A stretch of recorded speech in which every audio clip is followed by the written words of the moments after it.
Hello guys, apa kabar semua? Harap semua sehat.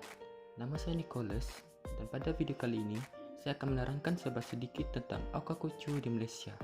Mari saksikan. Sebelum itu, apa yang dimaksudkan dengan aquaculture? Aquaculture merupakan suatu proses peternakan spesies hidupan air tawar, air payau atau air masin di dalam suatu persekitaran yang terkawal. Ia merangkumi segala aktiviti pengeluaran, pemprosesan, dan pemasaran produk kehidupan air. Tujuan utama aktiviti aquaculture pada masa ini adalah untuk meningkatkan kualiti dan kuantiti ternakan dengan menggunakan sepenuhnya sumber tanah dan perairan yang sedia ada. Di Malaysia, aktiviti aquaculture yang mula dijalankan secara kecil-kecilan sekitar 1930-an kini muncul sebagai industri komersial yang menjanjikan pulangan yang lumayan.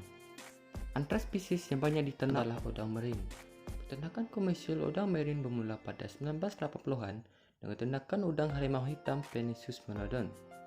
Perkembangan industri udang harimau mula perlahan pada akhir 1990-an disebabkan oleh wabak virus sindrom putih atau lebih dikenali sebagai white spot syndrome virus.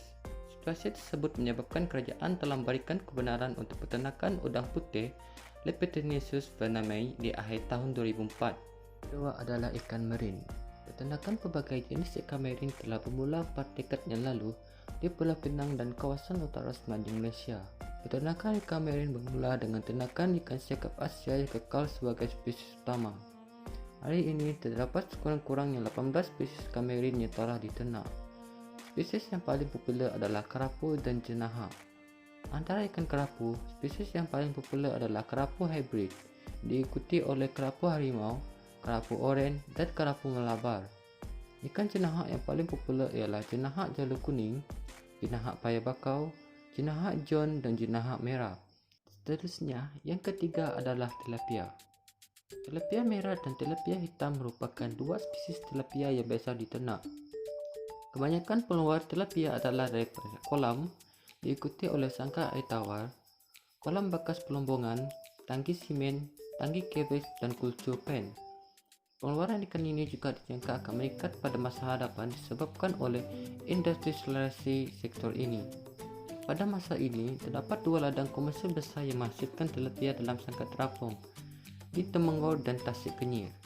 Kemudian, yang keempat adalah Pangasius dan hybrid. Berbagai jenis ikan Clarias dan Pangasius diternak secara komersial di Malaysia. Kolam dan tangki simen pernah menjadi sistem peternakan yang popular. Tetapi, baru ini, sistem peternakan menggunakan canvas dan polytank menjadi lebih popular kerana ia membolehkan ikan dibiarkan oleh peternak kecil ataupun dijadikan sebagai hobi.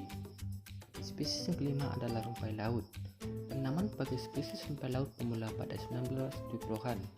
Kebanyakan ladang rumpai laut di Malaysia tertumpu di Sabah yang termasuk di dalam kawasan segitiga karang iaitu Coral Triangle dan ditetapkan sebagai zon industri rumpai laut. Lokasi utama penamaan rumpai laut adalah sekitar Semporna, Lahad Datu, Kudat dan Kunak Sabah. Di Malaysia Barat, ladang berskala kecil telah bermula di Pulau Pangkor dan Pulau Langkawi. Kaedah penamaan yang paling lazim adalah penamaan secara long line, diikuti fix of bottom dan floating bamboo raft. Capricius alvarezi dan Ecuma deliculatum adalah dua spesies utama rumpai laut yang ditanam pada masa kini. Yang keenam pula adalah ikan hiasan. Malaysia merupakan pengeluar dan pengekspor utama pelbagai jenis ikan hiasan global dengan pegangan 9% daripada perdagangan global.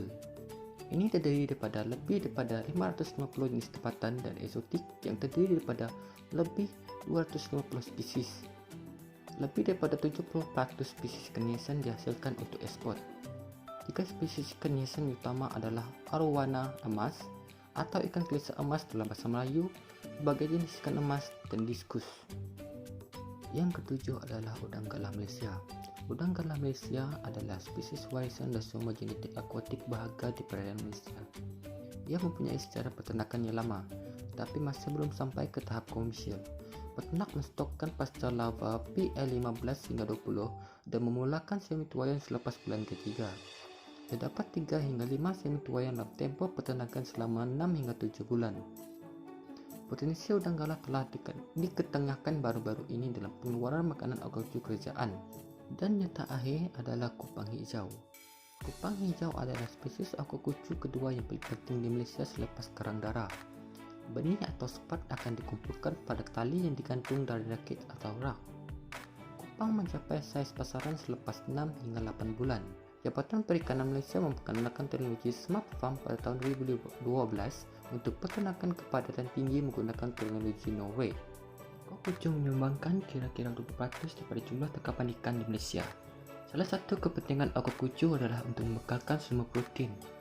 Daripada semua jabatan perikanan, pada tahun 2007 sahaja, akukucu telah menyumbangkan lebih kurang 729.47 tan metrik bekalan protein kepada negara. Selain itu, akukucu juga menggalakkan program penyelidikan dan pembangunan R&D. Perikanan akukucu telah membantu meningkatkan teknologi dalam negara menerusi program R&D seperti penyelidikan pembebakan, cara-cara pembungkusan, dan kajian pemakanan hasil ikan. Seterusnya, akukucu juga dapat mengelakkan keputusan hidupan marin. Aktiviti perikanan di laut yang giat dijalankan telah menyebabkan setengah hidupan marin semakin pupus.